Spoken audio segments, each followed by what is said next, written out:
Hello guys, നമുക്കേ ഇന്ന് കൊല്ലം മൺട്രോത്തുരുത്തിലേക്കൊന്ന് പോയാലോ. സുന്ദരമായ ഭൂമിയിലെ കാഴ്ചകൾ കാണാം കേട്ടോ. ഞങ്ങൾക്ക് ആദ്യമായിട്ട് പോകാൻ അവസരം കിട്ടി കേട്ടോ.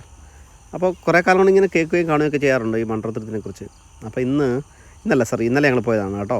സൂപ്പറാണേ. ഹലോ കണ്ടോ, നമ്മുടെ ഏറ്റവും സുന്ദരമായ പ്ലേസ് ആണിത്. കണ്ടല്ലേ, ഇത് മൺട്രോത്തുരുത്തിൻ്റെ സുന്ദരമായ ആ കവാടങ്ങളിലൂടെ ഇങ്ങനെ യാത്ര ചെയ്യണം കേട്ടോ.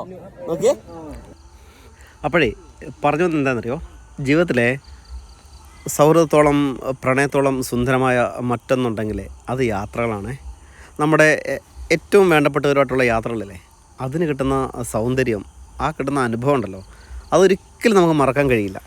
അങ്ങനത്തെ യാത്രകൾ, അദ്ദേഹത്തെ യാത്രകളാണ് എന്നെ സംബന്ധിച്ചോളം ഏറ്റവും സത്യത്തിൽ ഒത്തിരിയും തവണ അങ്ങനെ അനുഭവിക്കാൻ കഴിഞ്ഞിട്ടുണ്ട് കേട്ടോ.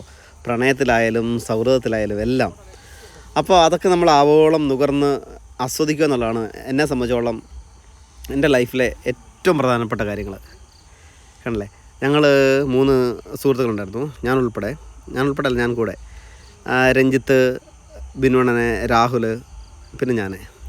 അങ്ങനെ ഞങ്ങൾ യാത്രകളൊക്കെ ചെയ്തു. അതുകൊണ്ട് ഈ തുരുത്തിലുള്ളൊരു ഹോട്ടലാണ്, ഷാപ്പ് ഉൾപ്പെടെയാണ്. അപ്പോൾ അവിടെ പോയിട്ട് ഞങ്ങൾ കുറേ ഭക്ഷണമൊക്കെ കഴിച്ചു. അപ്പവും പിന്നെ കരിമീനും എല്ലാം ഫ്രൈ ഒക്കെ ചെയ്ത് വാങ്ങിച്ച് കഴിച്ചു.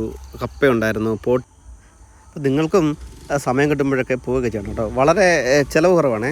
നമ്മുടെ ഒരു ബോട്ട് യാത്രയ്ക്ക് ഏകദേശം ഒരു മണിക്കൂറിലേക്ക് ഒരു 600 രൂപ ചിലവേ ഉള്ളൂ.